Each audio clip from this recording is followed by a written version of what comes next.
Jay, that's strangely close to Daniel Jones from the Giants. Daniel, is that you? Beat the Chiefs. Show me. If the Broncos and Russell Wilson can show me that they can beat the Chiefs, then I will start believing. The crowd up.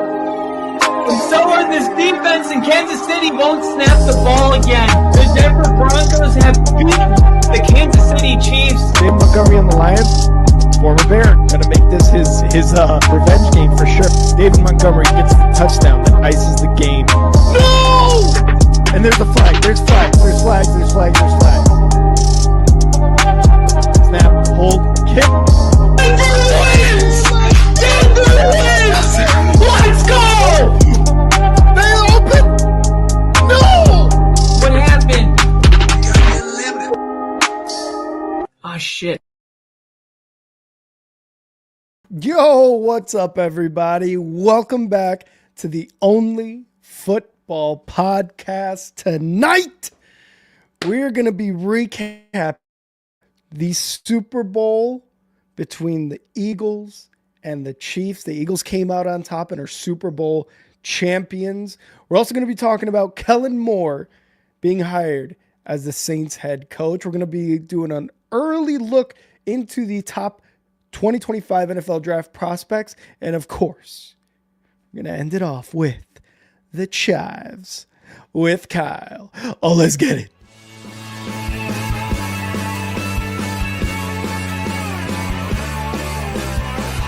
America is football. Football is America. And if you don't like it, you can kiss your candy ass. This is a moment in time. I don't give a damn. Oh my God. No! You loved it. 30 to 27. Oh! Chiefs win. Chiefs win 30 to 20.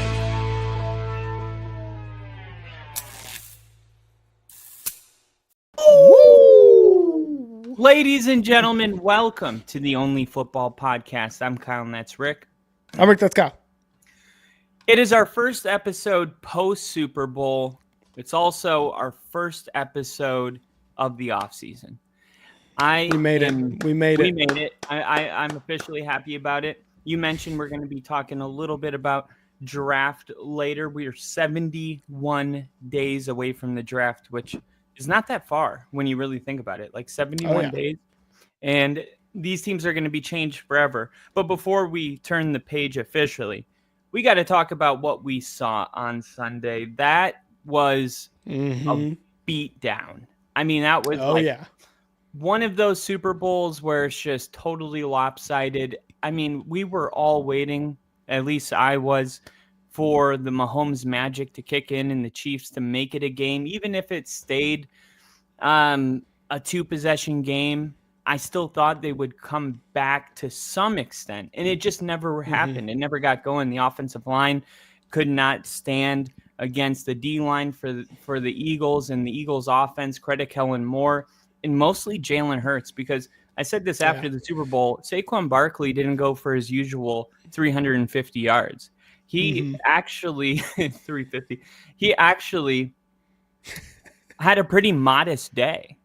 And if you would have told me that Saquon Barkley was going to have the box score that he had, I would have thought Kansas City won that game. But Jalen Hurts was the real difference maker in the game. It was a complete win. It was total domination on all sides of the ball. And, you know, when people lose, they go back and they nitpick everything. I mean, for instance, I saw a video with Travis Kelce walking into the game, and people are like, oh, he was more worried about how he was dressed in the game. It's like, so when he dressed like that and they won Super Bowls, was that the case? Or is it only when they lose Super Bowls that it's distasteful that he cares about fashion? He's also dating a world superstar. So, like, yeah, he can't just like show up like a bum. I mean, and plus, not he's only got a stylist. that, Come on. Yeah, and not only that, like, Travis likes to dress. I would be the same way if I was in his shoes. Like, some people actually enjoy that. It's the Super Bowl. You gotta put something on. But everything's being nitpicked right now. Was Mahomes, was there something going on there? Was Andy Reid? Everybody's trying to figure out why in how the Kansas City Chiefs got dominated the way that they did. And I really think you just got to credit the Eagles. They were the one team this year that got better every single week from week 1 to the end of the Super Bowl. What do you think about the Super Bowl? You've had a couple days to think about that. I have to agree, man. I mean, a lot of the talk to going into this Super Bowl, specifically around the Eagles, was the talent on the roster. The talent on the roster was just that much better than the talent on the Chiefs roster. And a lot of people were saying that going into it, but kind of what you were saying at the very beginning is we were all still waiting for that Mahomes magic, the Chiefs black magic, Andy Reid to call these plays that were going to get them back into the game or even win them the game, when it's all said and done. And we saw really none of that. I mean, there was a couple of big plays to Xavier Worthy. I mean, the dude had 8 catches, 150 yards, and 1 touchdown, 2 touchdowns, whatever it was. He had a game. Like, he had a big game in unfortunately the last game of the year and the biggest game of the year. But they were still able to get some offense towards the end. But it was just a straight domination. Like everyone saw. The Eagles defense sacked Mahomes a handful of times, if not more. This was only with 4 guys. Only with 4. Vic Fangio said, we're rushing 4 guys and we're still going to get to Mahomes. And, what was it really? Was it the defensive line overpowering the offensive line? It's definitely that, but it also has to do with, that's more than likely a coverage sack. A lot of the, if you could point to a couple of them and be like, no, that is just straight overpowering. Absolutely. But I would probably argue that a majority of them were coverage sacks, man. There was just nobody who was open. The defensive line got to Mahomes. The offensive line was giving him some time. Yeah, sure. And Mahomes, you saw, did escape a couple of those for first down, 7 yards, whatever it was. But a lot of those were coverage sacks, in my opinion. He just had nobody to throw to. So it was a combination of just the talent on the defensive line versus this offensive line of the Chiefs. We point to Jawan Taylor a lot during games. He caused a lot of, he had a couple penalties. He would let up a lot of guys through. But it was also the coverage. The quarterbacks, DeJean, Quinyon Mitchell, the safeties, the linebackers. That is where last time these two teams met, that's where the Eagles lost the game, was in their secondary, their cornerbacks, their safeties, where Mahomes was able to get the ball out of his hands into the hands of his playmakers, and they were able to score. So a lot of it has to do with the defensive line up front, the talent there. But let's not forget the secondary, the safeties, the linebackers, and all that. And then you go on the offensive side, and it was an absolute, ass whooping. Everybody was saying belt to ass. That's exactly what it was. And Kellen Moore just showed why he has been one of the better offensive minds in the NFL over the last 4-ish years. And we're going to be talking about him here in a bit about, getting a head coaching job. So that, and he deserved it. He definitely deserved it. But yeah, the talent on the Eagles team, unmatched by the Chiefs. Yeah, the Eagles just absolutely dominated that game. At one point, it was 34-0. I mean, the final score doesn't even tell the story of the game. Like 34-0. I mean, I feel like the final score is just so generous to the Chiefs, to be totally honest. Yeah. One of the surprising developments after the game, and we talked about this before the game, where it was like before the game, you have a whole week of media, and the media was asking Travis, like, how much longer? And he's like, I feel like I got a lot of time left. I feel really good about, my body. I feel like I can continue to play at a high level. And then after the game, we heard a totally different Travis Kelce. Yeah. And he's like, yeah, I'm going to need some time to think about it and contemplate my future. And I'm like, that's weird. I mean, I know that sometimes Oh, I'm lagging. I'm lagging. A little bit, yeah. Can you hear me? Yeah, I got you. Here, I'm gonna restart. Okay, sounds You good. can you take it? Yeah, yeah, I got it. Kyle will be right back, guys. We're gonna get him to restart his computer here in a sec, but pretty much what Kyle was referring to was what Travis Kelsey was saying after the game, and I'm gonna pull up a couple of his quotes here. Retiring, okay. So, kind of what Kyle was referring to. Travis Kelsey will take some time to decide on the future, possibly potential retirement. And this was during one of the episodes of his podcast that he does with Jason, New Heights. So it wasn't just our day. This is a quote from Travis Kelsey, and I'm going to read it verbatim here. It just wasn't our day. Couldn't find the lick of momentum. I'm kicking myself for some of the tiny, tiny decisions I made on the field, trying to do something more than what I was asked to do during plays. I wasn't the best leader that I could be in motivating my guys and keeping my guys cool, calm, and collected. I put a lot of that on myself, as you know. The guy that's been in the building for 12 years and has seen a lot of football and has actually been in a situation just like this Super Bowl, specifically talking about the Tampa one. And then he goes on to say it's a tough pill to swallow. It's hard reality. I love my teammates. I love my coaches. Chiefs Kingdom. I'm sorry how it ended. And then speaking on the retirement, I know everybody wants to know whether or not I'm playing next year. Right now, I'm just kicking everything down the road. I'm kicking every can that I can down the road. I'm not making any crazy decisions, but right now, the biggest thing is just being there for my teammates, coaches, and understanding that there's a lot that goes into this thing. So he is 35. We got to remember Travis Kelsey's 35. And I think he did sign an extension, which would be his. So next year, if he did play, that would be his 13th year in the NFL. I forget what his contract situation is currently, but I know he did sign a bit of an extension. How long that extension was, I'm not entirely sure. And we got Kyle back, so we're going to bring him back in here. So Yeah, Kyle was thank kind of you. I was reading the quotes there from Travis, and he was pretty much saying, "I'm kicking everything down the road." In terms of decisions right now. And I don't really track status situation, how long he's got it for. But I was just saying, like, next year would be his 13th year in the NFL.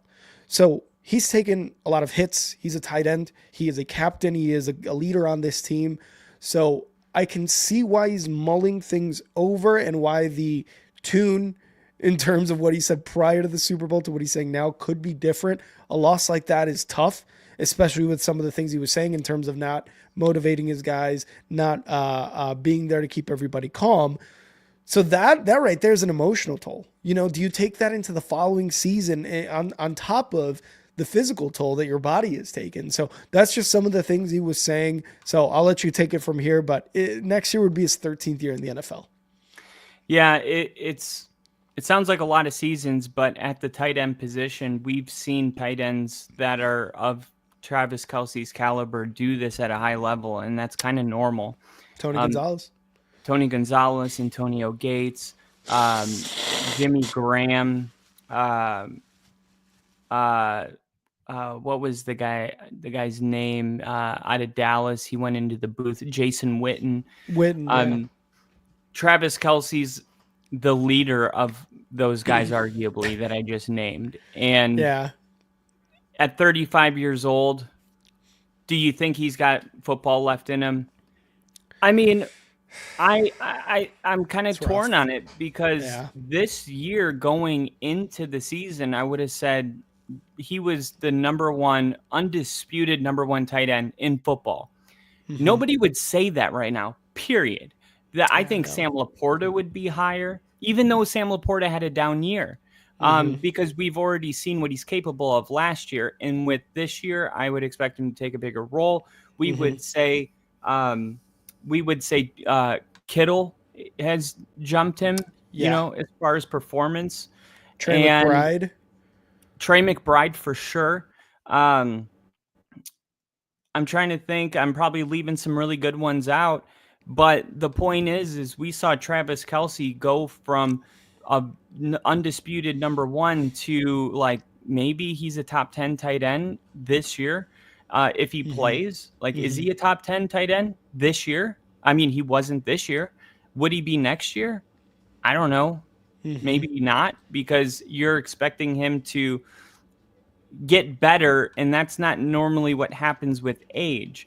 I mean, if he is on the Yep. decline in his career, and I'm going to go back to something that everyone laughed at me when I said it, and I won't get into the reasons that I think, but I will say that something happened to Patrick Mahomes and Travis Kelce.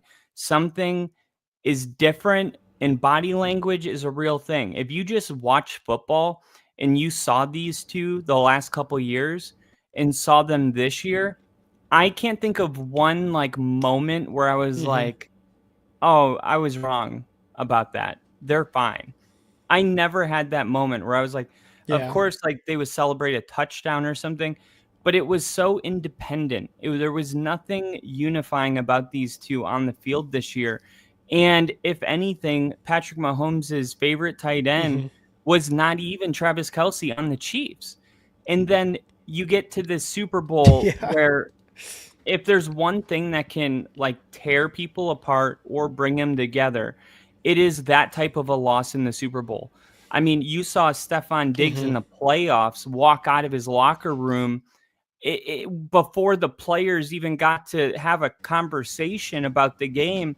And he's not even on the Bills a year later. And you hear I'm sorry, Josh Allen talking about it's just so great how our guys don't care about who's getting the ball. You know, he's talking about Diggs. So I'm not Yeah. saying that like Oh yeah. Kelsey is a problem in the locker room. I have no idea. What I do know is that there is something between Travis Kelce and Mahomes that they used to have that no quarterback had with their tight end.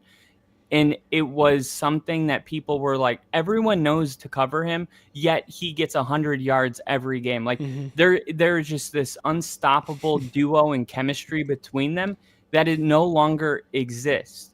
And because of that, Yeah. combined with, I'm being real here, I'm sorry, but you can't just date arguably one of the most famous people in the world and it not affect you. In some ways, it's going to affect you, and it can be affecting you in good ways, bad ways, and usually there's both happening. And I think when you look at the 2-year sample size we have of this relationship, they've won a Super Bowl, and then this year it was his worst season, and they got blown out in the Super Bowl. And Patrick Mahomes and Travis Kelce have drifted apart. It appears that way, and I'm sure that other people are noticing it, and it's not just me. Then you add in this Yeah. loss, and you wonder, okay, is this something that he's going to be like, yeah, let's run it back? If he's not having fun, then we bring in the third factor, his $1 billion deal or whatever it was with New Heights podcast that is so Yeah. much money. I saw like 3 commercials for Garage Beer during the Super Bowl. This is a guy on the field playing football while his own beer is having a commercial during the Super Bowl.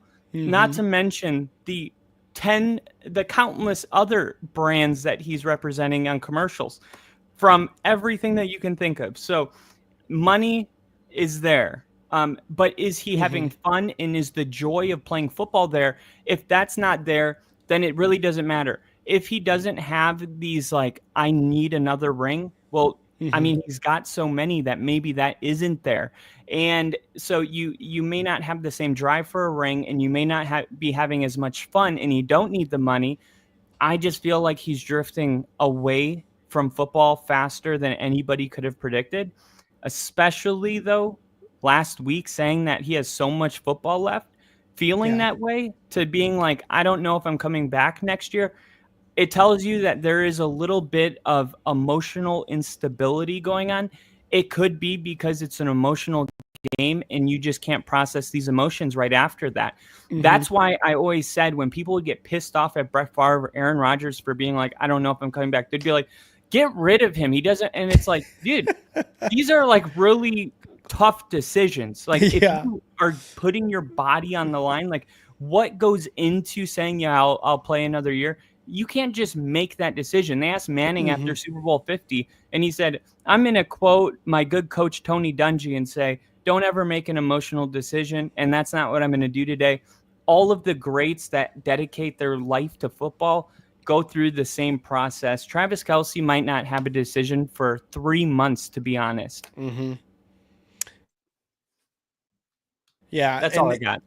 You know, part of that, kind of like towards the end, what you were saying is, yeah, sorry. I kind of took a pause there. Part of that was like, is the drive there, right? Because you mentioned the beer, you mentioned the podcast, you mentioned him dating Taylor Swift, you know, losing the Super Bowl and being robbed of the proposal everybody expected, which I 100% think he would have done, regardless of that fact.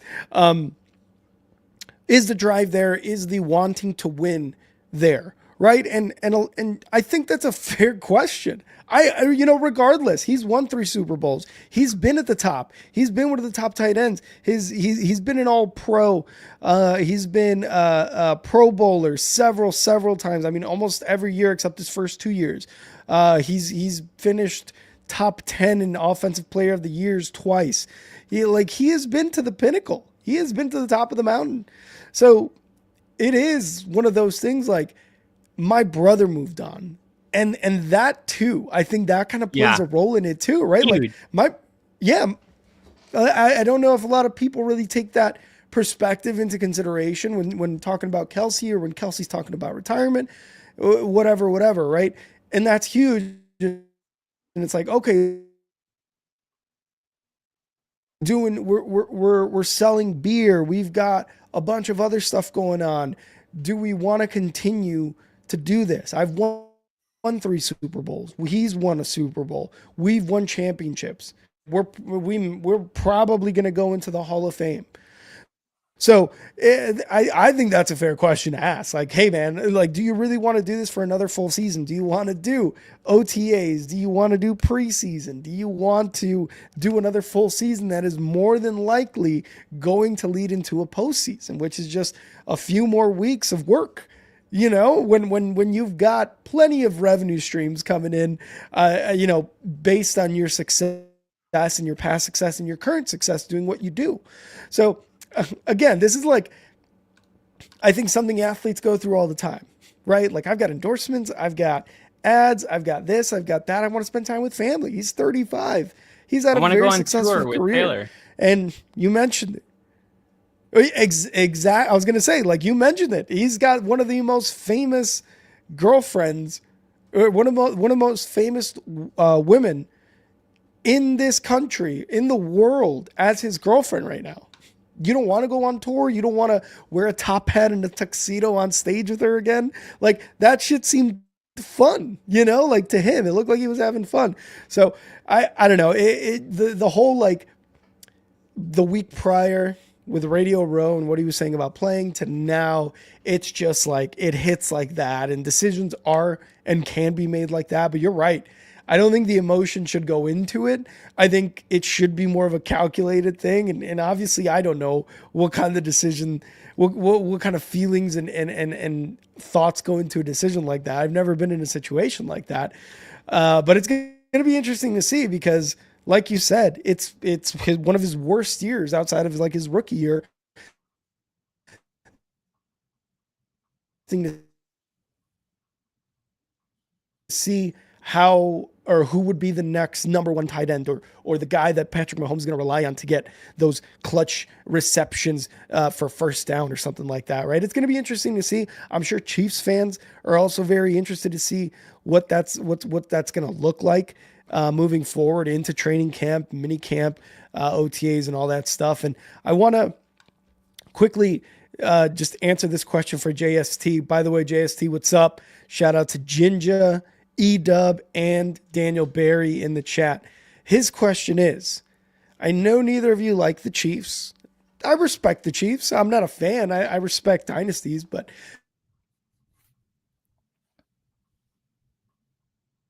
Mahomes, man, similar to what Burrow said, another championship window is still on the books and still open as long as you have Patrick Mahomes there. So I think no matter what happens during the offseason with Kelsey or whoever, you guys are still in the playoffs and vying for a spot to go to the Super Bowl. I don't know, Kyle. What do you think?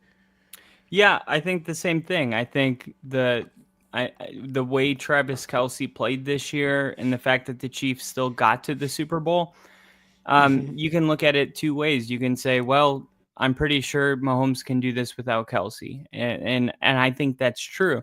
But you can also look at it and say, what was different this year? Why did the Chiefs get blown out in the Super Bowl? And you could say, well, because he didn't have a good relationship with Travis Kelsey.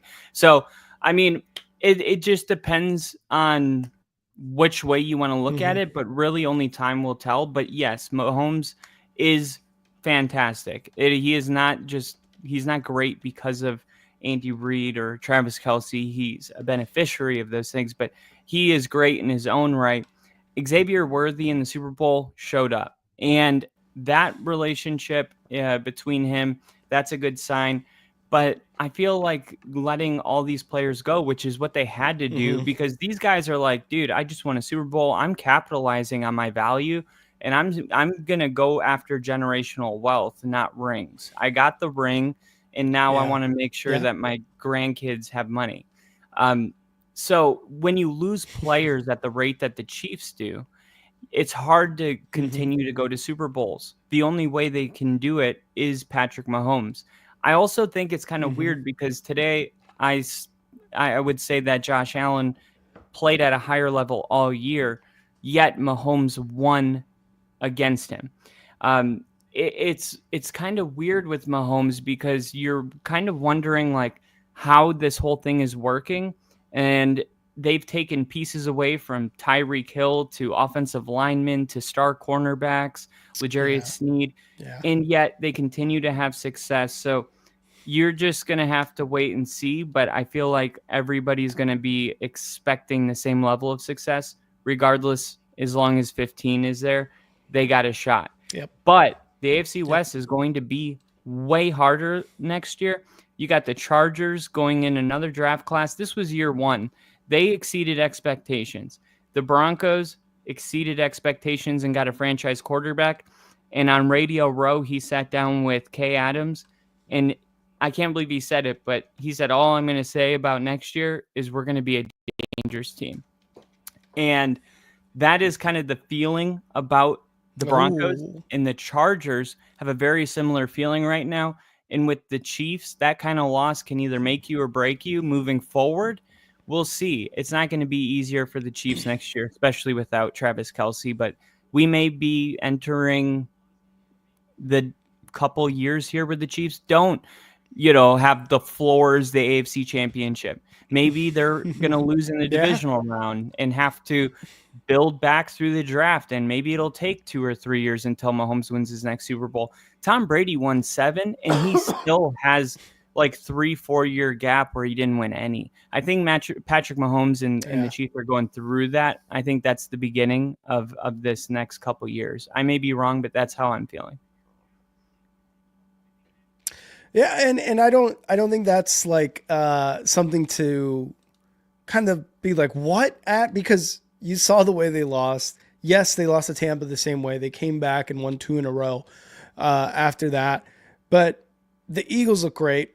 And you mentioned, and sorry, real quick, going away from the NFC, you mentioned the AFC West. 3 teams made the playoffs. The Raiders are have a top 6 pick, top 7 pick in the draft.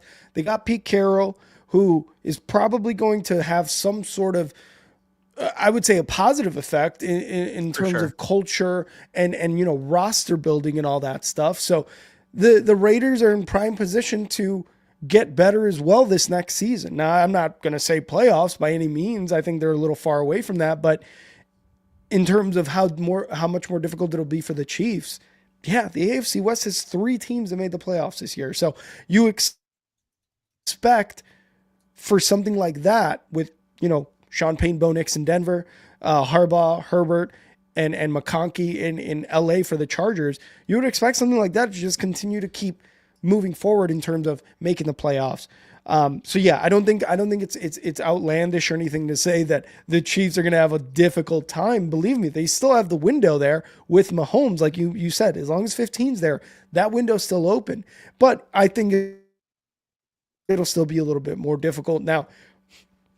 In terms of other teams too, the Bills, the Ravens, the Eagles who just beat them, other NFC teams like the Lions who are, vying for that top position, right? Like that'll still even make it more difficult, whether if not through the playoffs, definitely during the regular season for the Chiefs. They got lucky this year, with a lot of close games that they ended up winning. They got those 15 wins or 15 wins. Yeah, 15 wins or so. By luck, by blocking field goals, by making sure they got down the field in time, last second field goal made by Butker, things of that nature. So other teams are getting better, and speaking of teams that are better and probably going to get better, the Eagles, man. The Eagles, you had mentioned at the end of that Super Bowl, you're like, I can see this team with the core of offensive players that they have. It can be a dynasty in the NFC side. The Eagles can be a dynasty on the NFC side. We saw what Vic Fangio did with this defense. We saw the troubles he gave Mahomes in this offense.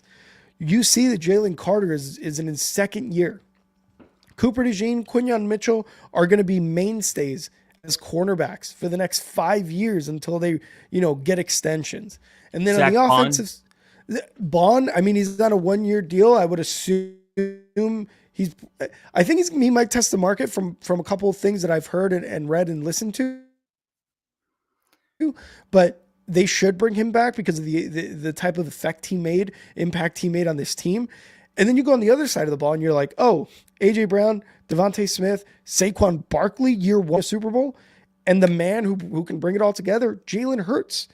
They're there, man. That offense is going to be tight for the next few years. So similar to how we were talking about the Chiefs a few years ago after that Tampa Bay loss, like, hey, they're probably not done. And they go on to win 3 more Super Bowls or so, or 2 more. The Eagles are in prime position to do so with one of the best offensive lines, one of the best defensive lines, and plenty of impact positions at star caliber, with star caliber players who are in their first year on that team or in their first year in the league. So the Eagles showed that they can be very good for a very long time because they in that Super Bowl. They lost Kellen Moore, which sucks though. Yeah, so and we'll see how that offense goes. I was going to segue into that because I said right after the Super Bowl that Kellen Moore was going to be the Saints' next head coach. I was like, that is very. I mentioned it then, but if you guys weren't there, Kellen Moore has been coaching at a very high level for a very long time, and just hasn't been, for whatever reason, considered one of these, like, I gotta have coaches. He's doing the right thing. He's going to an organization that has a lot of flaws and a lot of issues, and arguably this is maybe the only year to do it, because when you look at the Eagles offense, they ran like 6 plays and they just were like, we're going to beat you with strength. And they were not a fancy, this was not Ben Johnson. This was just, we really good at what we do and we do it well, and that's it. So the combination of like Kellen Moore's value being high because he just won a Super Bowl, with also the simplicity of the offense, it could make people like, I don't know, I kind of want somebody that dials up more special plays. He may never get this opportunity, so he goes, you know what, I'm going to capitalize on the value and I'm going to be a head coach, because I don't know if I'm going to be offered this. Even if we win a Super Bowl next year, somebody might say, oh, it's only because of, the talent on the team, I'm not doing enough. But Kellen Moore is consistently great everywhere he goes when he has a quarterback that's not Easton Stick. And now he's going to the Saints, who does, they have some problems. But Kellen Moore, he's the youngest head coach right now in the NFL. I mean, he's still a young person. There was 7 teams entering the offseason needing a new head coach. The Saints were the last team to find their guy. And I thought the Kellen Moore stuff was kind of done. And then we heard Kellen Moore wasn't interested. And then we heard he agreed to a second interview. And as soon as I saw that, I said, Kellen Moore, for sure. That's the direction this is headed. And if not Kellen Moore, who? Like, who were the Saints going to hire? They really had no options. All of the other candidates that were the Ben Johnsons, the Liam Cohens, Aaron Glenn, even, all these guys were gone. And the Saints were like, this guy just won a Super Bowl. He's got a great resume. I feel like both parties in some way won this. And for the Saints, I feel like they should feel good about it, but not too good. This isn't like Ben Johnson to the Bears where you're excited for the fireworks. I think people should be optimistic because of how much success he's had. But with the limitations of New Orleans, I don't know how realistic it is for him to come in and make this a playoff team next year. So I don't know. I feel good about the trade. I think they got the best guy that they could. And I don't know. We'll just have to wait and see what kind of moves the Saints make. I mean, I don't even know if Derek Carr is going to be their quarterback next year. So it's hard to evaluate like what this means for the Saints until we know more about their actual team next year. And we got Ray saying, I wish other NFL teams would leave our Eagles coaches alone. Yeah, the Eagles coaching staff and coordinators just get plucked every year, it seems like. Yeah, I would also, kind of what you were saying is I would be excited and I would be optimistic. And the thing that guys like Kellen Moore, Ben Johnson, Liam Cohen have to prove, and even Aaron Glenn, you did awesome when you were focusing on one singular part of the team. Now you have to prove that you can do that for the entirety of the team. You got to prove that you can be a head coach, that you can be a leader in the locker room, that you can keep an eye on literally every facet of the facilities in a sense, right? Like, what are they eating? Who are the strength coaches? When are they getting to the facility? Who's practicing? Who's not practicing? Why or why not? How can we, go about that as adults, right? So I think Kellen Moore definitely has probably, I would say, the worst dealt hand in this situation. And the two biggest things that stick out is, one you mentioned, is Derek Carr your guy? Are you going Spencer Radley? Are you going the other guy? Also, what's up with the cap? What are we doing with the cap? How are we going to make the cap work for us? Because they're in the negative right now. They've been in the negative for, it seems like, a decade, right?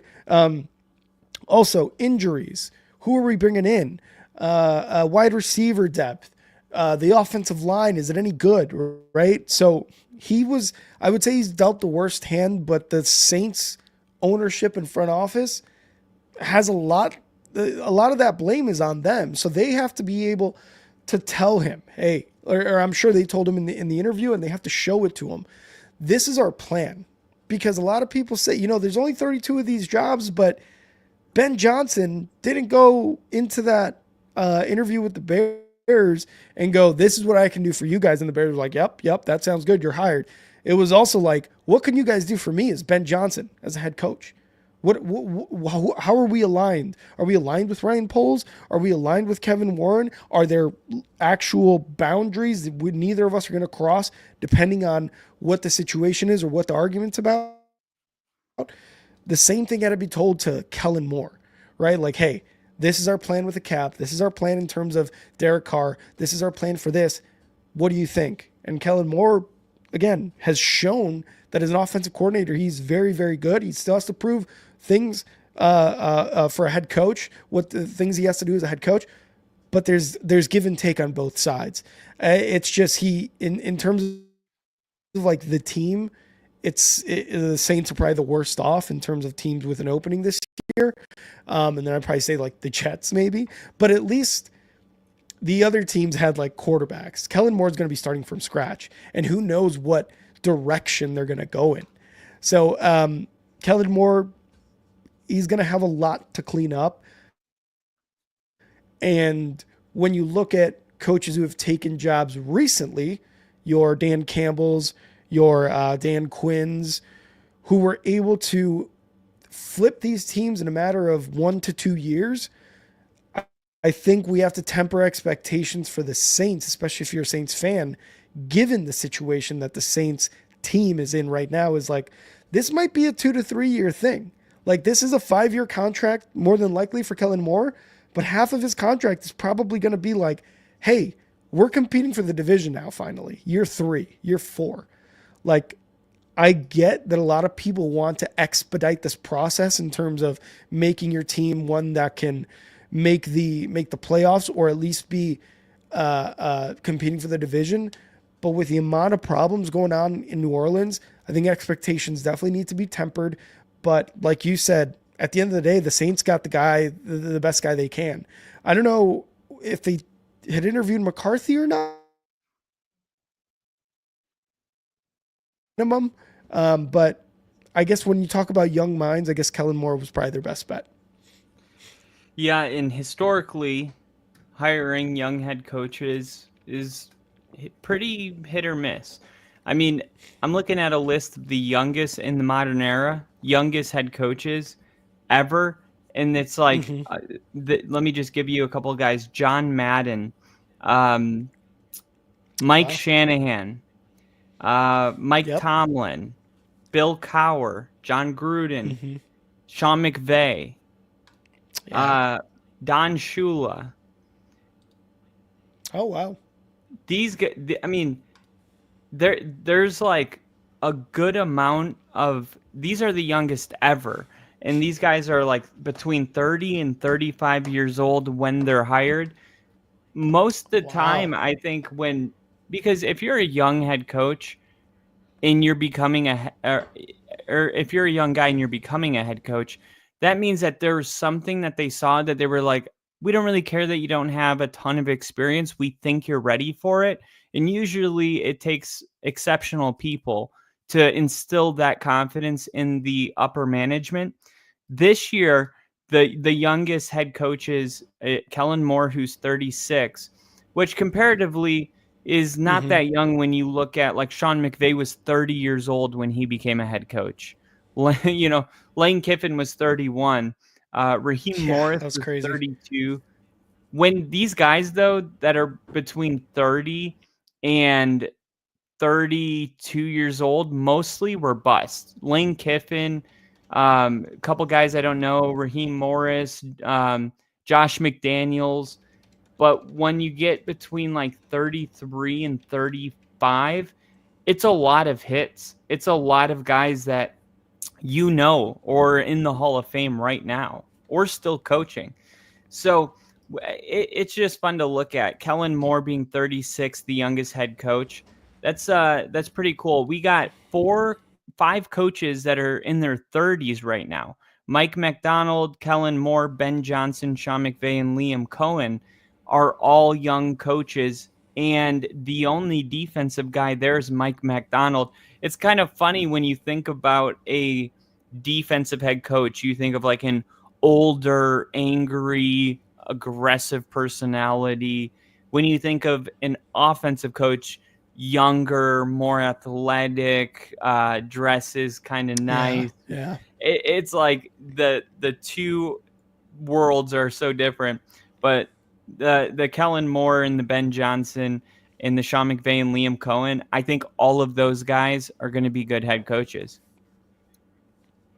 Yeah, I hope this is one of those like Shanahan, McVay, McDaniels types of coaching cycles where, yeah, maybe just one of them has won a Super Bowl, but they've still had team success in terms of what it was before them, at least quite recent, comparably.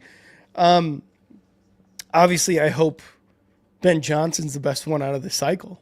Obviously, right? I don't know if you guys can Obviously. tell, but I'm a Bears fan. But obviously, I hope he's the best one. But yeah, man, going the young side, and this was one of the reasons why, maybe a couple of reasons why when you had mentioned McCarthy and why people were mentioning McCarthy, I was like, no, I don't want that guy. I want the younger guy. I want Ben Johnson. I want this younger guy who can be a coach for 20, 30 years before he's like finally out of the league, or before he's considered too old to be head coach. That was kind of one of the things that was being said about Carroll, Pete Carroll, but they hired him on as a Raiders, and maybe that was the right move. But that was one of the reasons why I was like, let's get Ben Johnson. If not Ben Johnson, I don't know, of Vrabel, who has been a proven guy. He's a little bit older, but he's not necessarily like, much older, like Pete Carroll old, where he can still have an impact. Well, I was just going to say the actual 5 oldest coaches in the NFL are all probably going into the Hall of Fame. You have Pete Carroll, Andy Reid, John Harbaugh, Jim Harbaugh, Sean Payton. I mean, these are Wow. Yeah. these are all. So it's funny. You got like the really young guys and the old guys. It's kind of where you want to be. And then you got the middle where it's like, eh. But honestly, like when you look at these guys, Andy Reid, 66 years old, Jim Harbaugh, 61, John Harbaugh, 62, Todd Bowles is 61, and Pete Carroll, 73. Yeah. If you're 61 years old, I mean, Sean Payton has been coaching under Bill Parcells, all of the things that he's seen, the different coaches, like the ownership meetings that he's been in, like there's just things that a young kid couldn't know. He's been coaching football as long as Sean McVay had been alive when he got hired. I mean, like that's insane. And Sean, he's sponsored by Jordan. He relates to his players. He has Club Dub after the game. Like he's not like old in the way where he's like, he doesn't get it. Like he understands the culture. He's active on social media with interviews. And he also has like all of this experience, which is like invaluable. Like it doesn't matter how great of a prospect. Like Sean won a Super Bowl his 3rd year as a head coach for the Saints, and they took him from the Aints to a Super Bowl champion after Katrina, when no one wanted to go there, and he did it with a bunch of free agents and a quarterback that no one believed in. Sounds familiar, doesn't it, to the team that he turned around this year?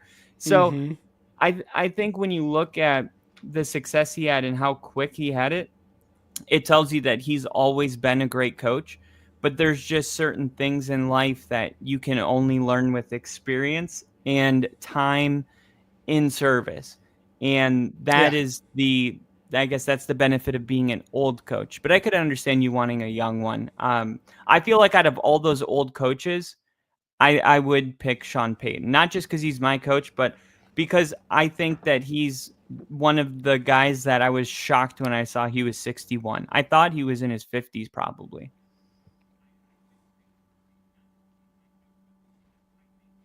Yeah, if you would ask me that question, I don't know, maybe I'd go Harbaugh, but I think it would be Harbaugh, Sean Payton.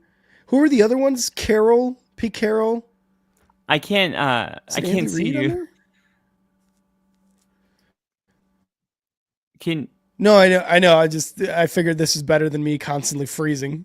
Oh, okay. Yeah, I mean, if we're gonna, I'll do it with you.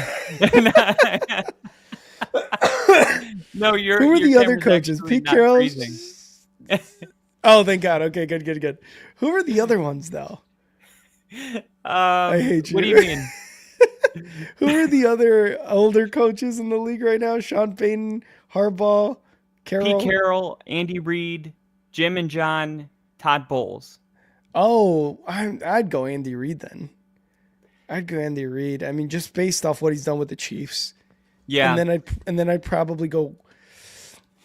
Yeah. This is Andy a tough Reid. one. Yeah, because then it's like, who's next? Like, I would like to go Sean Payton because he's won a Super Bowl. Harbaugh hasn't. Pete Carroll has. Todd Bowles has been in the playoffs multiple times. So I don't know, but I honestly, I'm probably going Andy Reid, dude. I'm going Andy Reid. Yeah, but he's the Chiefs head coach, so that's not an option. Oh shit. No, I mean Andy's great, and the players always say like good things about him. I just like, I don't know. I want more personality a little bit. I mean, I know like they say the cheeseburger thing, but I want Yeah, more I than get you. that. You know. Okay. What's wrong with We the are cheeseburger? What's wrong with the cheeseburger? No, I like it, but I feel like I don't know. Like everyone says, he's like the uncle you don't want to disappoint. I want my coach to be like the father you don't want to disappoint. All right, we're That's 71. fair. That's fair. I'm gonna actually real quick. I'm gonna restart my Okay. computer real quick. I'll be right back. GG.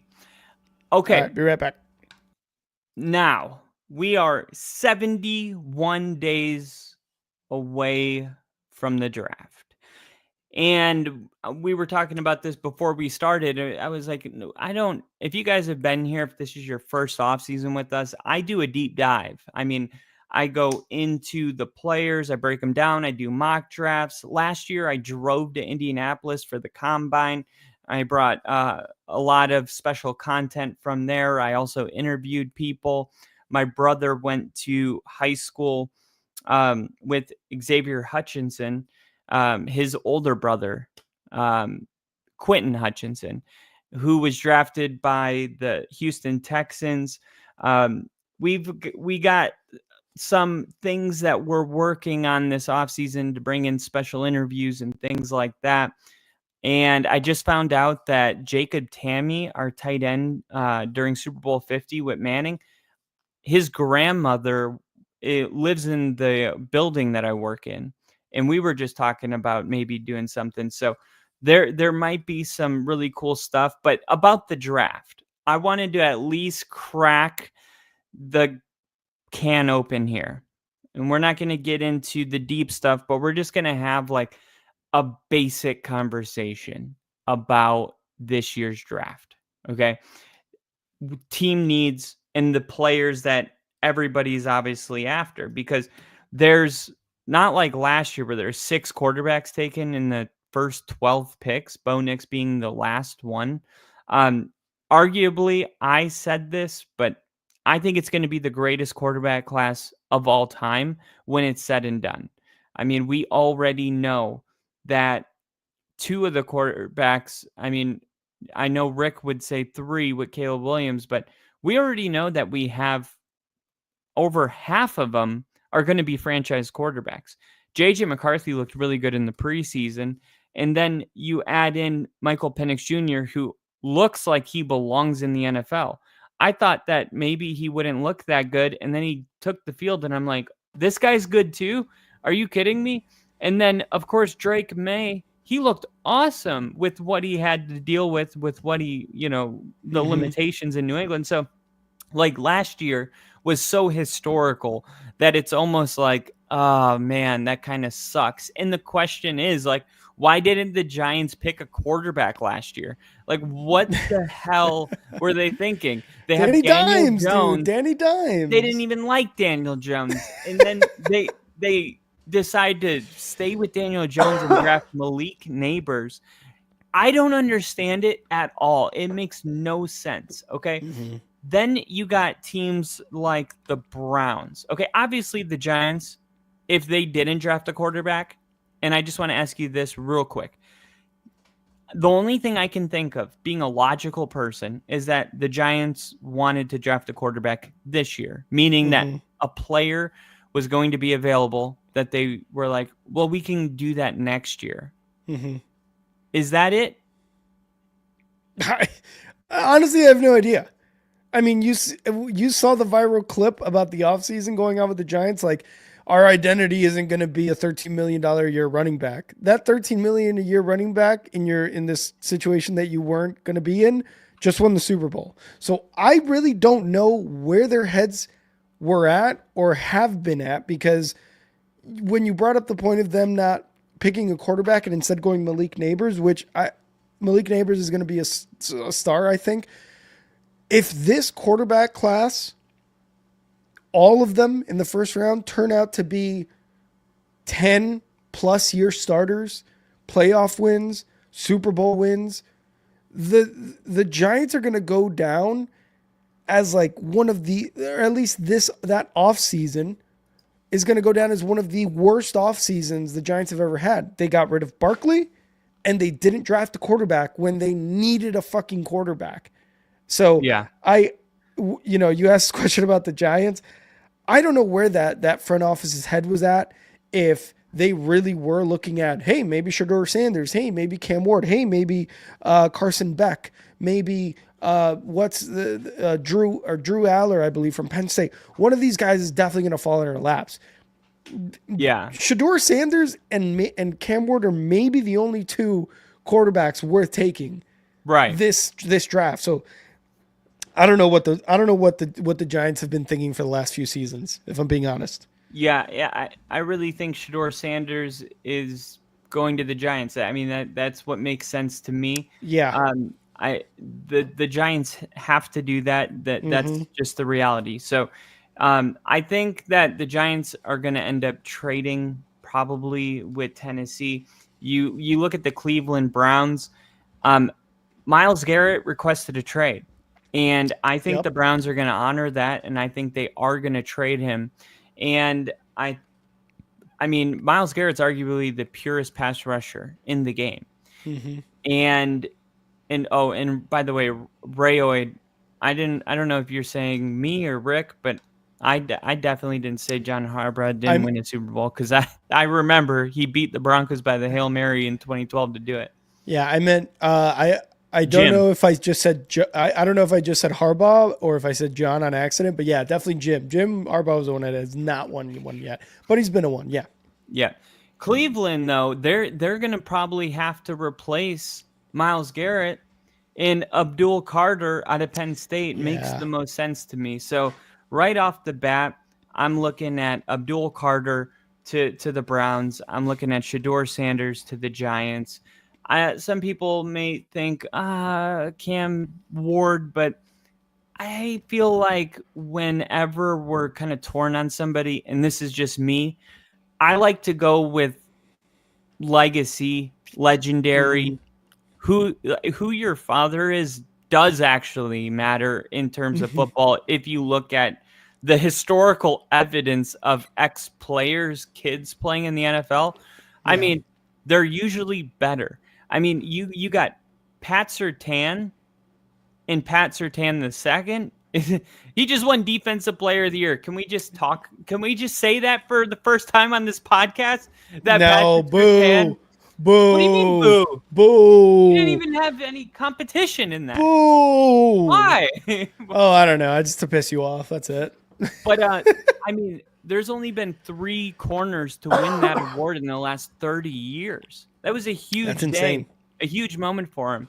Yeah, let's give it up. Pat Surtain, DPOY. Let's give it up. Fuck yeah, absolutely. DPOY, a big deal. And then you also look at Christian McCaffrey, his father, Ed McCaffrey, a Bronco, not even close to as good as his son. And his father was great, but his son is like amazing. I know he had a bad year, injuries and stuff, but when he's healthy, he's a Hall of Famer.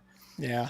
Shedeur Sanders' father's Deion Sanders. Shedeur Sanders proved to me 2 years ago against Colorado State with like a minute 22 seconds left, down 8 on their 1 yard line when he drove 99 yards and then got the 2-point conversion, that he does have the clutch gene.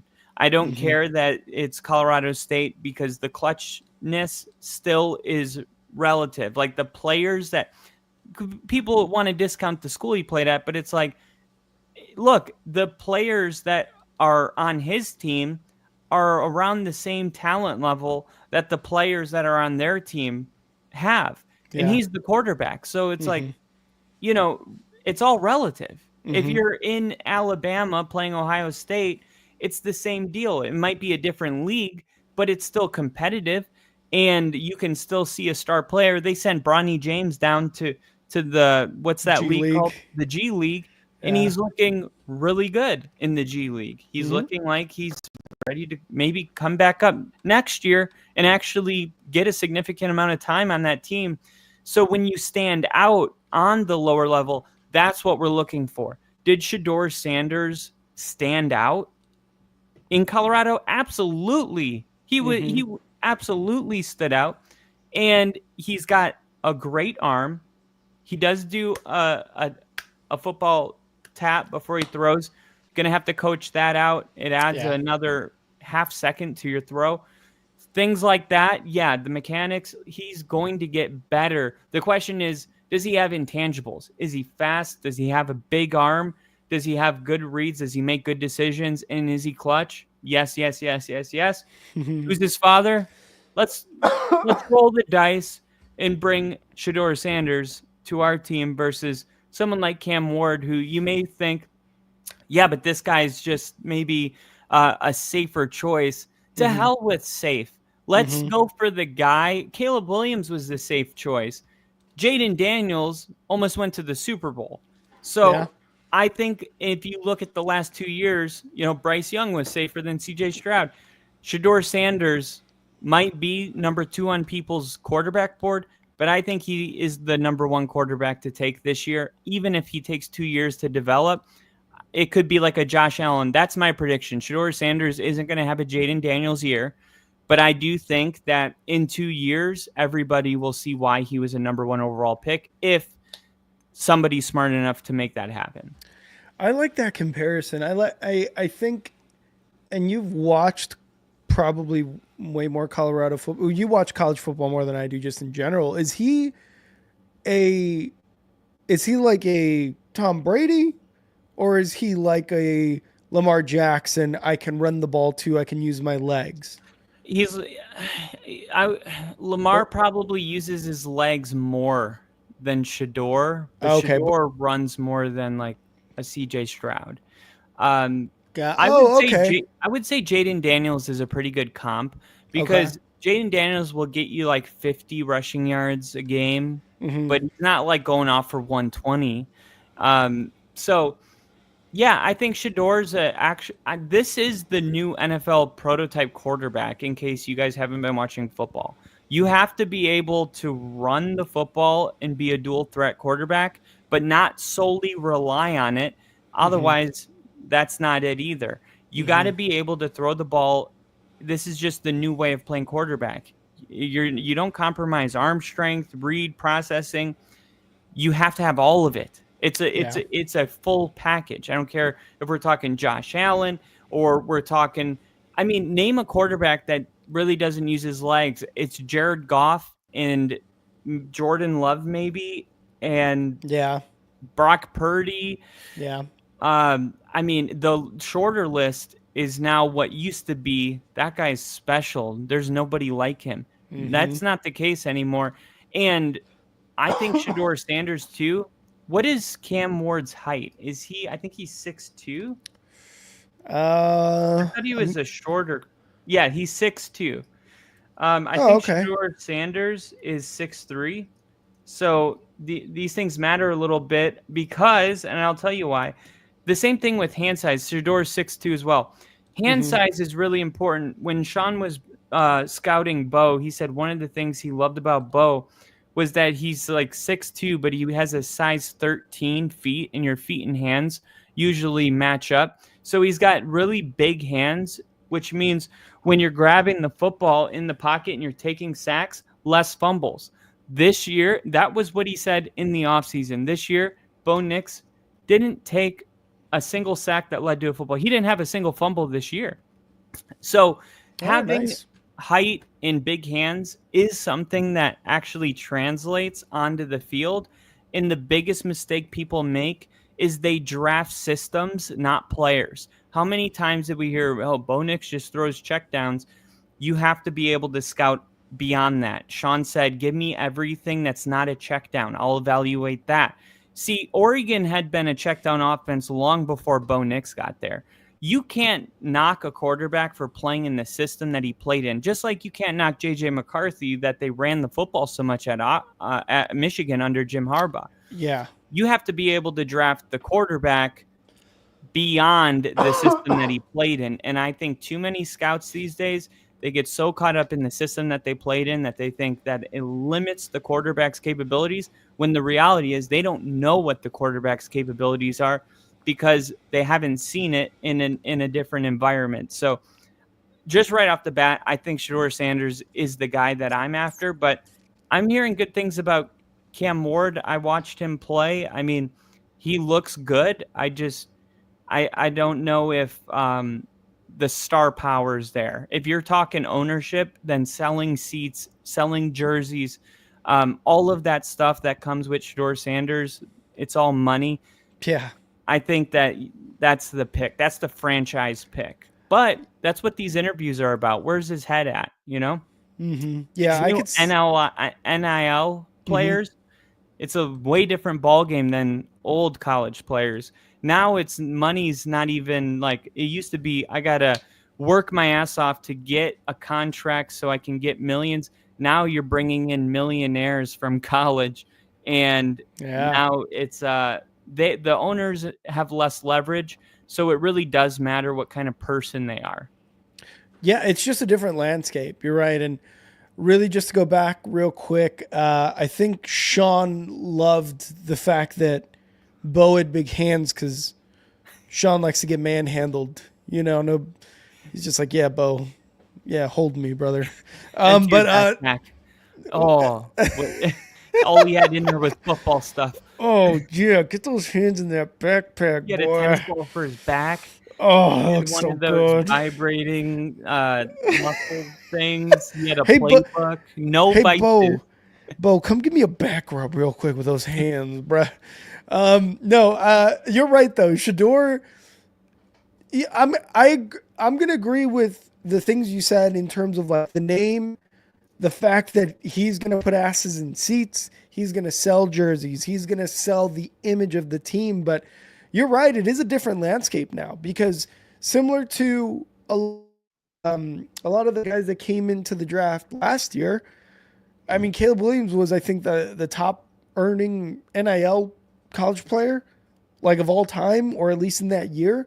So it's much different, you know. It's much different now to Jaden Daniels, to Caleb Williams, to Shedeur Sanders, to Cam Ward, to be like, the money really isn't an issue. I could go back to school and make what you're offering me in a rookie contract the first 3 years. I can make that in 1 year back at Colorado, back at Miami, UCLA, USC, a Big Ten school, anything. So it's a different landscape for sure. Now, I think I am going to agree with you as well. I think Shedeur Sanders has the better career than Cam Ward and is probably going to have a better rookie year, depending on where he goes, obviously. It all depends on that, like what is happening, right? But I don't think Cam Ward is going to be someone who is going to be a player that just kind of like, yeah, he's had a couple good years, and that's about it. You know what I mean? And we got Nick in the chat. He said, what's up, fellas? I don't know if you've heard, but the devil is dead. I love it, Nick. I love it. But again, just kind of going back to what I said earlier, like these are the two quarterbacks that you've got. Going back to the Giants, they're going to pick one of these two guys. The Giants have the number 3 pick. Cleveland's before them, and Tennessee's number 1. I don't know what either of these teams want to do with their quarterbacks, right? And Tennessee trading back to 3 with the Giants and drafting Cam Ward. Oh, okay, gotcha. So then Cleveland, who do you think they get? Because like I'm looking at replace Myles Garrett. Okay, so they're getting Abdul Carter. Okay. I get you. Yeah, because I think I said that, but I think you were resetting your computer when I said it. Probably. Gotcha. And Abdul Carter is he's a monster too. I don't know. Yeah, because who did the Browns go with? at that point. I mean, these are conversations we're trying to go over the draft guys, but yeah, Abdul Carter I think would fit well to replace Myles Garrett, like you said. The And if Patriots need an offensive tackle to probably secure, the offensive line, and then the Jags are at 5 with yeah, Liam Cohen, Travis Hunter Travis Hunter, Will makes a lot of Campbell's sense. probably.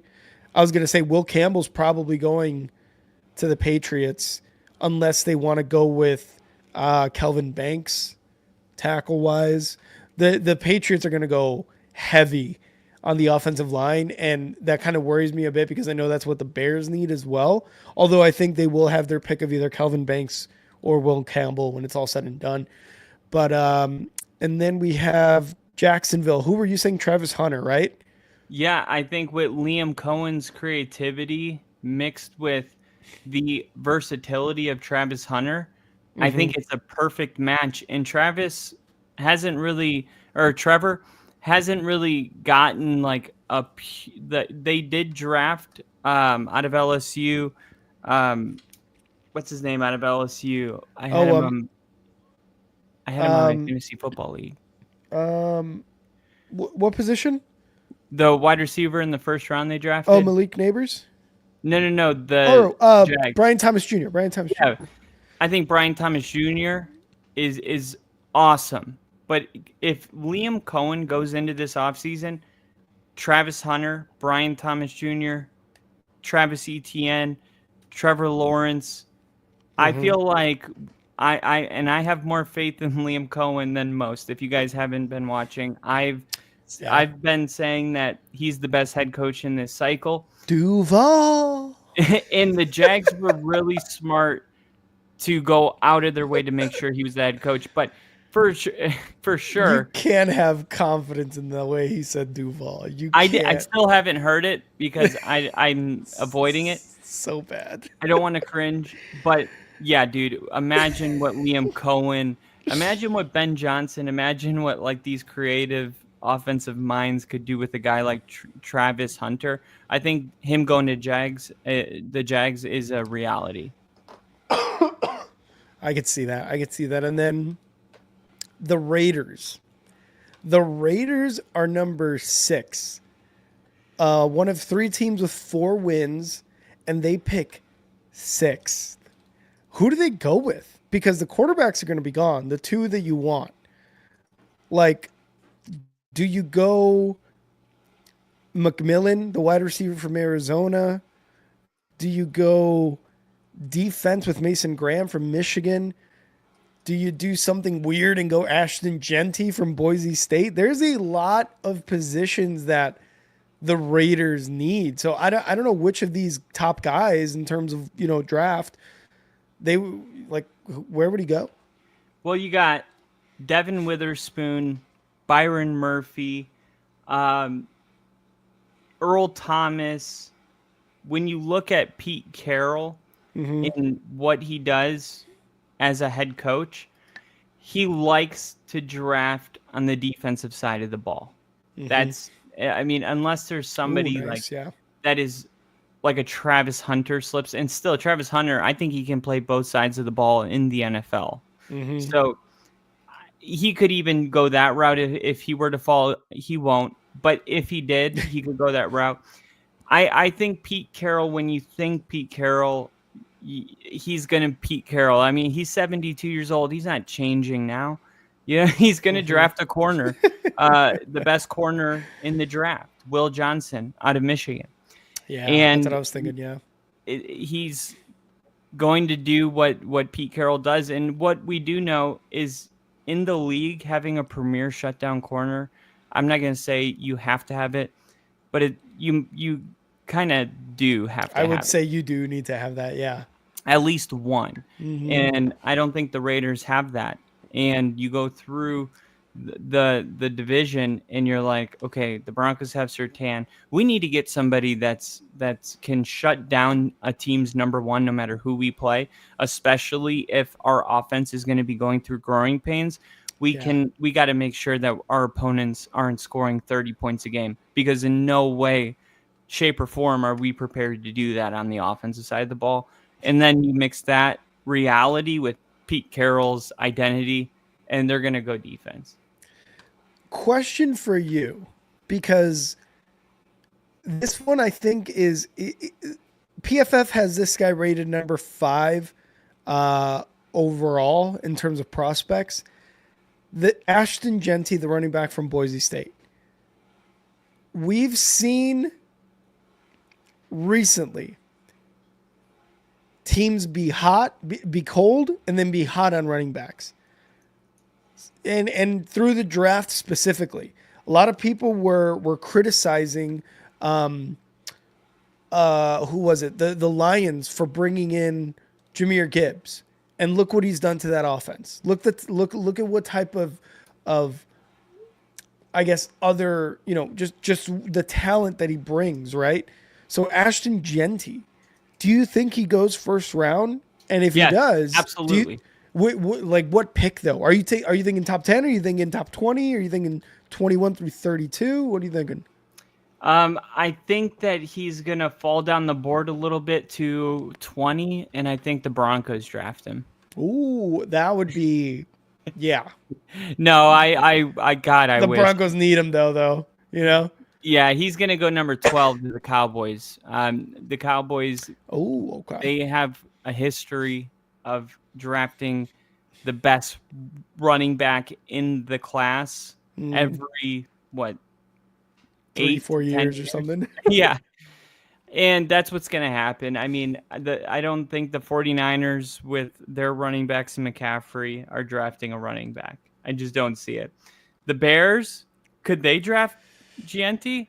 Maybe. I hope not. There were times where, and look, I know that the whole, the offensive line wasn't great. I still get that. But if you look at other offensive lines, you still see that the star running backs find a way to get 2, 3, 4 yards a carry. And there was a lot of times where DeAndre Swift looked more like a pass-catching running back than a 3-down bell cow. And if the Bears and Ben Johnson just came out of an offense with Jahmyr Gibbs and David Montgomery. Yeah. If Gianti is on the board at 10, Gianti. Mark my words, Gianti will probably go to the Bears. He will be a Bear. And they might not like it. They might be like, well, we needed an offensive guard. We needed a tackle. We need more pieces on the offensive line. That may be true, but Ben Johnson might say there is not a running back in free agency. The talent gap between might not be there where it's like, okay, we could draft an O-lineman, but let's say we get the guard out of Alabama, Tyler Booker. Okay, well, what is available in free agency? And is that gap smaller than Gianti to free agency running backs? Because what's the big free agent running back that everyone is going to be after? Good question. Yeah. So, I think the Bears would draft Gianti if he's available. And I think people would be like, how do they have this much talent on the team? Like, this is ridiculous. But, the offensive line would have to get addressed. People always do this. They act like, oh, my God, we need an offensive lineman. We got a running back. It's like there's 6 more rounds. Yeah. Guards, our best guard right now. Dude, we had our guard went to the Pro Bowl. Quinn Martinez, we got him out of Whitewater, Wisconsin in the 3rd or 4th round. You can hit on offensive linemen later if you have a good scouting team. And if you have hey, I don't really care about getting one of these top offensive linemen because how many times do they not work out? It happens all the time. And how many times do 3rd, 4th, 5th round offensive linemen go to the Pro Bowl? It happens. You just got to be Gianti is a home run. And if we're picking at 10 overall, I'm not interested in anything besides a home run. Yeah. And not to make it about the Bears, and really, again, we're not going to go too deep into the draft yet, but if the Bears at 10 are we've secured some offensive linemen from free agency, like a Trey Smith, Zietler, I believe, from the Lions. Maybe they get a couple guys who are the top of the line in terms of free agents on the offensive line. Then that seems to be a little bit more like, okay, you can sell this to the fans. You can sell bringing in Genty. You can even sell trading back from 10, getting a couple extra picks in this draft, or maybe at least one more second, third round from, let's say, the Cowboys, for example, and getting a defensive edge, a defensive tackle, something like that, where you are actually saying, hey, we got these guys from free agency, and now we're going to focus on these guys in the draft. And if part of that is like we move back one spot, for example, or something like that, and Genty is still there when the Bears are picking after moving back, fuck it, bring them. Because like you said, DeAndre Swift, more of like an Austin Eckler type, not necessarily a 3-down back, but he's definitely very good, in the catching, in the passing game. And Roschon Johnson, we've kind of yet to see him really break out. And he's really more of like that goal line guy to punch it in for a touchdown. But that's kind of why I ask, because I think a lot of people are saying like Genty, obviously the season he had, easily one of the best running backs. There was another running back that I had heard about, and I think his name was Jacob Matthews or Caleb Matthews, something like that.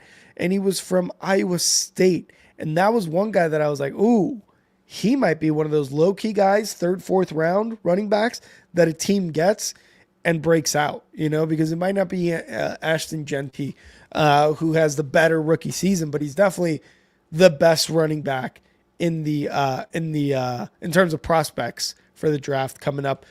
One more guy I wanted to bring up, the tight end from Penn State, Tyler Warren. Yeah. People are thinking this one, I'm not joking. People think Denver's going, they want him. Okay. I was going to say, like, what team needs a tight end? And I was kind of looking, and I don't know. Like, I don't know. I don't think that guy goes, like, top 15. I don't even know if he gets past the first round. Do you think he goes first round? Oh, no way. If he's available at 17, I think the Bengals get him. Okay. Now, the 49ers, Cowboys, Dolphins, I mean, what is that guy's name? Juwan Jennings? No, it was the breakout tight end the Dolphins got. I don't know. I'll look him up though real quick. Yeah, I think though the Dolphins are going to focus on the defensive side of the ball. I think the Colts are going to go O-line probably. You got the Falcons, Raheem Morris. I think they're going to get the next best edge available. And then somehow Tyler Warren will still be on the board, and the Bengals, I think, will make that pick. Now, Jonnu Smith. Jonnu Smith. Yeah. If they don't, though, the Broncos pick 3 picks later. The Bengals are at 17, the Broncos are at 20. So you just need the Seahawks in Tampa Bay to not draft them. Tampa Bay's got K-Dot, and it just wouldn't make sense. And then the Seahawks is kind of weird because they could do it. I don't know. They don't really use their tight ends much though. Yeah, and they have a defensive head coach as well, and he may want to go on that side of the ball and draft somebody. But I think it's going to be an offensive tackle. When you look at their biggest need, generating a consistent pass rush and improving their offensive line. Those are like the big 2 things. I don't think a tight end, it seems like more of a luxury than a necessity. When you look at Denver, it's like the offensive line totally secure. We have pass rushers and Nick Benito. We just extended Jonathan Cooper. We have Zach Allen up the middle. It's like, what do we actually need? Well, a tight end, badly. And this guy is a damn good one. I mean, the amount of stuff about Tyler Warren, it seems like every single year there's like a tight end that's like supposed to be like the next great thing. I mean, his college rating out of Penn State's a 98%. Yeah, That's and you saw what he did in the college football playoffs. yeah, I mean, he yeah, was like the answer. unstoppable. Yeah, he was like the answer for every first down that Drew Aller and Penn State needed to get. It seemed like he was the guy. Yeah, and I think too, Sean Payton's got a long history of going after a tight end. I mean, he's always had, I'm trying to think, Jimmy Graham, um, what was it, Jeremy Oh my God, Shockey. Shock. Was it Shockey? No, that was the Giants guy. Yeah, but he went to the There's a Saints for a little bit. Did he? Okay, I know. Um, There's more. There's more tight ends there. yeah, Jimmy Graham no, was the big one. there's a good amount. So I know Sean. I know we all know that we need a tight end, and this guy is the best one. I mean, he really can like take our offense with Bo Nix to that next level. And everybody's saying wide receiver. You guys need a wide receiver. I don't feel that way. I think we have a lot of young receivers that are taking a step. We drafted Devon Bailey last year in the 7th round. He was a surprise guy that can take a next step. I saw Marvin Mims week 10 toward the end of the season just take a huge step. I mean, he had 2 amazing touchdowns in the Bengals game I went to. He had one in the Browns game, a 97-yarder. Like Marvin Mims, and that was so clutch. The touchdown that sent it to overtime, where he like jumped in double coverage and caught it. So like Marvin Mims took a huge step.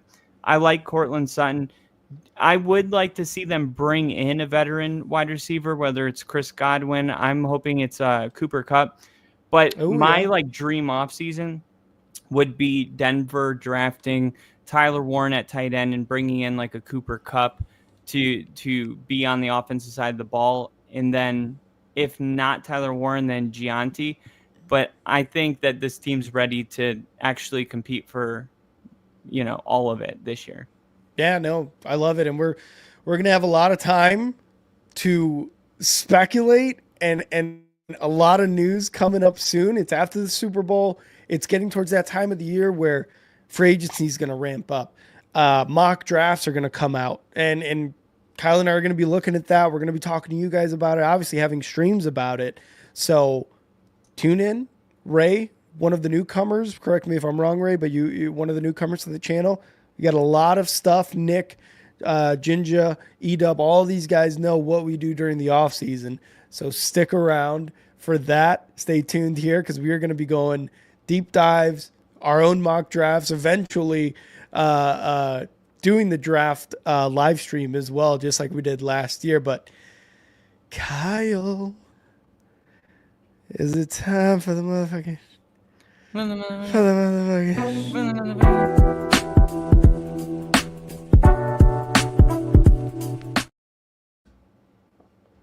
All right. That was weird on my end. It like started and then shut off right away. Oh, okay.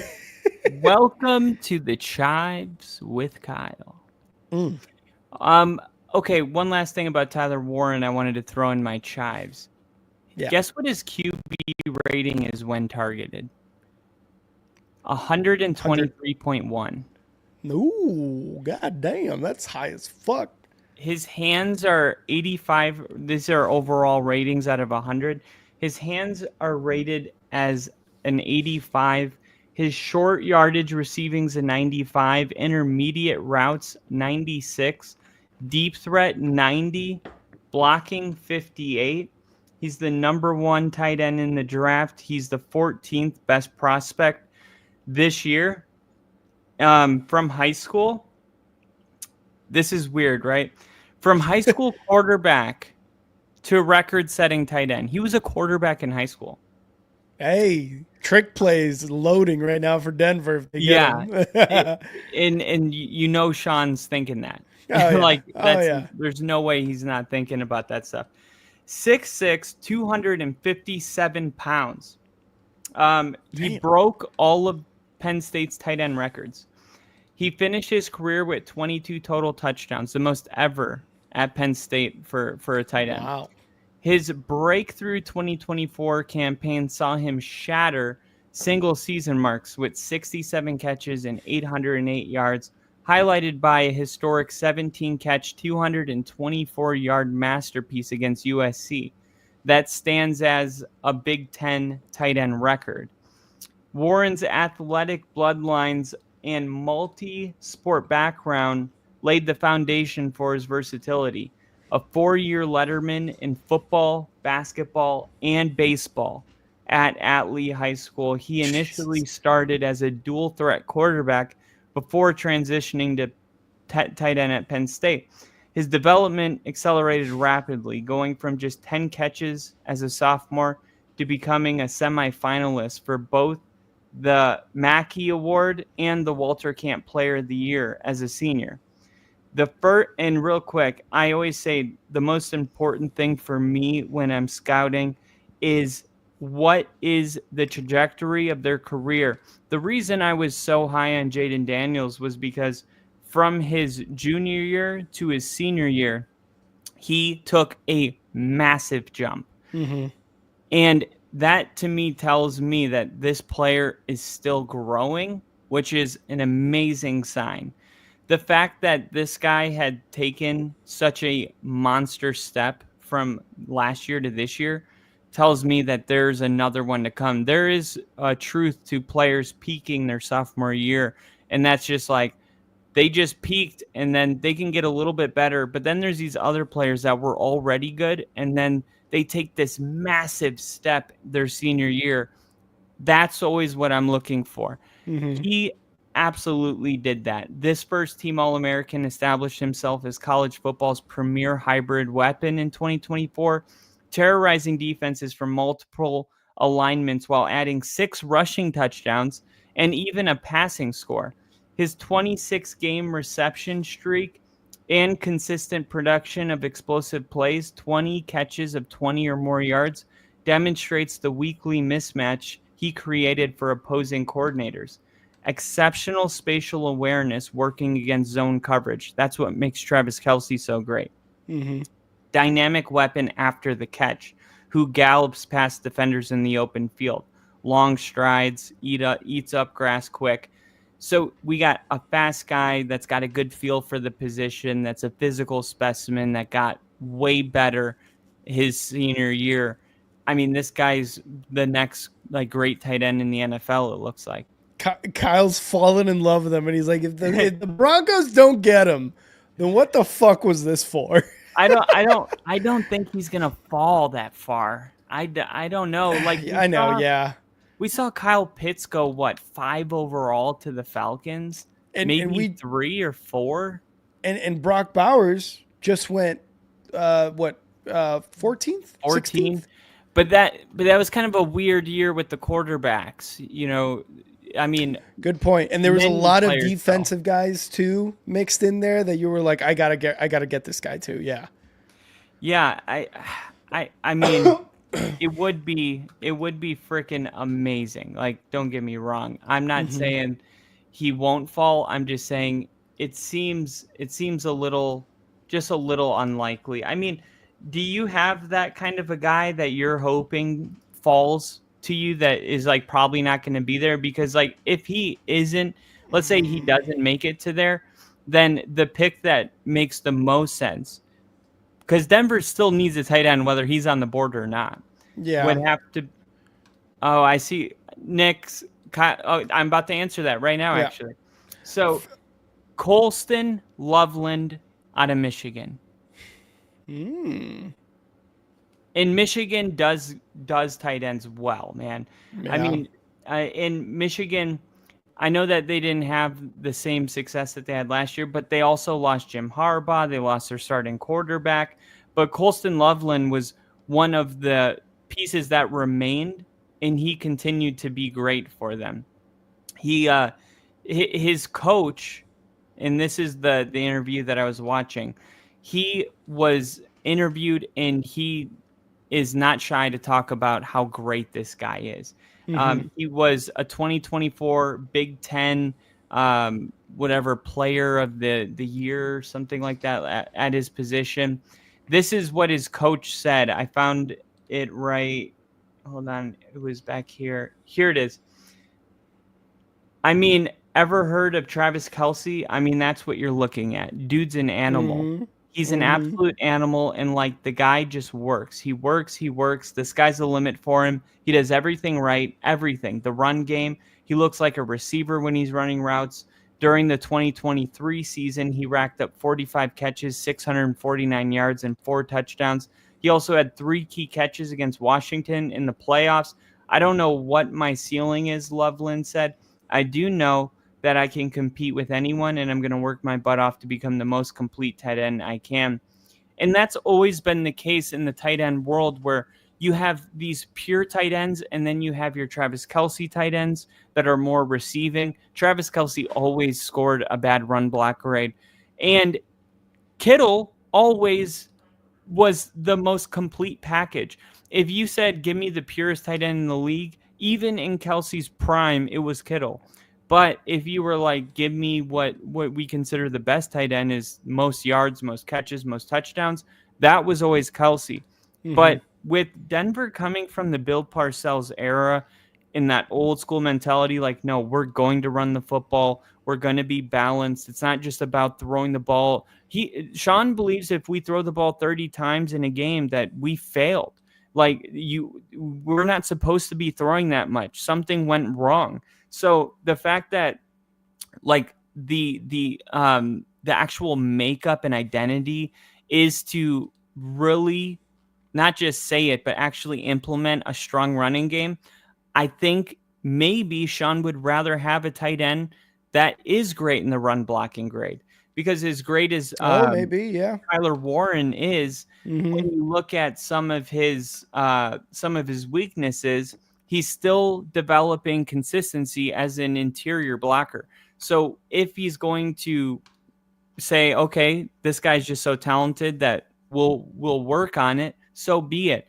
But Sean may actually say, I actually like having a balanced guy at the position, and I'm not too worried if Tyler Warren gets drafted, because maybe his guy's Colson Loveland anyway. Yeah. And Sean went with Bo. He said, that's my guy. Sean knows what he wants. So it's going to be interesting. Draft boards. You know, Yeah. he says he calls it the NFL train, and it's moving in a direction. And he says, if you're not careful, you just hop right on it. He said it's always been there, but since social media, it's gotten way stronger, where it's like these people are in their draft meetings and they almost feel like, I have to say this guy because everybody's saying this guy. But you have to do your internal draft process and stay true to your convictions. You don't ignore the NFL train, but you don't hop on it either. Love it. Love it. Well, thank you guys so much for being here. Want to give a huge shout out to everybody that was here. E-Dub, Daniel Barry, Jinja, Nick, and Ray Oy. Thank you for stopping in. We appreciate all you guys being in here. Hit that like button before you leave the stream. We would really appreciate it. And again, Ray, thanks for coming in, sticking around, and giving us your comments. We appreciate that.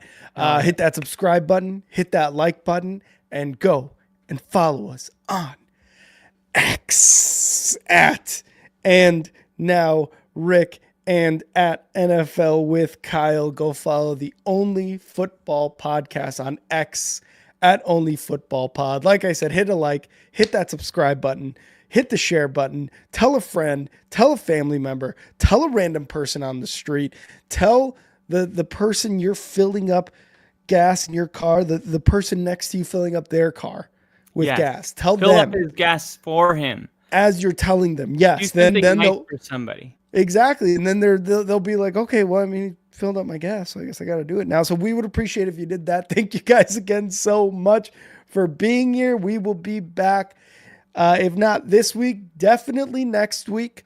And the off season has started. Kyle, the off season is here, babe boy. It's time. It's time. And draft is coming up, free agency. All the breaking news is going to be happening soon, and we appreciate you guys being here. But Kyle, always a good time, brother. Always a good time.